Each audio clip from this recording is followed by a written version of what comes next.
Hi, Judy. Hi. Good morning. How are you?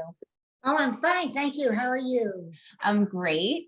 And I'm excited to be talking to you this morning because we are going to talk a little bit about ORT's 100th anniversary in America, which is a really exciting milestone. And I'm eager to hear a little bit more from you about your time as a leader at ORT, which continues today, both here in the United States and internationally. So why don't you start just by telling us what does marking ORT's 100th anniversary mean to you?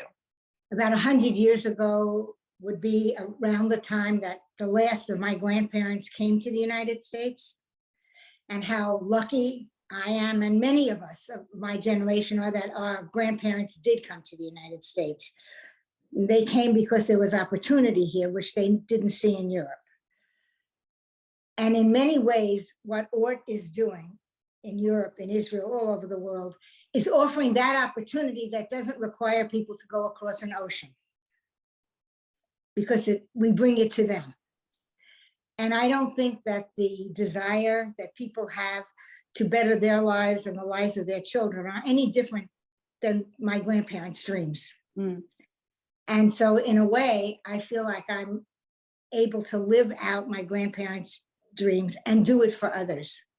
And the 100 years means it can keep going.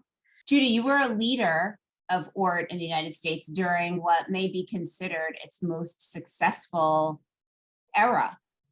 What was that like? In the 70s, which was probably 70s to 80s, showed the greatest growth of ORT or ORT support in the United States.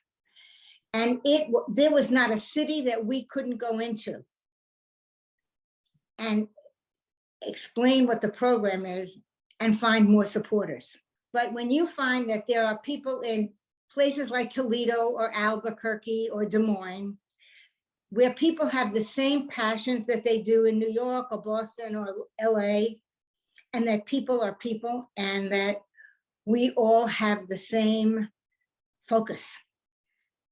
And the story of ORT resonated with everybody.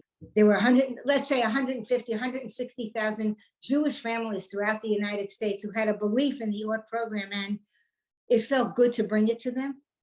Judy, what do you think is the secret of ORT's staying power? How have we survived for 100 years?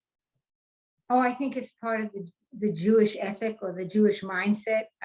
Growing up, I was told that no matter what happens to you in your life, or no matter what the geopolitical systems may be, the only thing that people can't take away from you is what is in your head. And education and carrying around what's in you is the most important thing that a parent can give to a child, which is a lesson I learned from my mother. And I believe that's what we are doing for the people that we serve. And it's the same power that all of us have. It's something that's so much a part of us as American Jews. And I think that's what carries us. That's what carries us on. All of us. That's what I think I've been doing for all these years, and what ORT has been doing for 100 years in the United States. And it's building the bridge between people, between the past, the present, and the future. And ORT is the perfect bridge to go the next 100 years.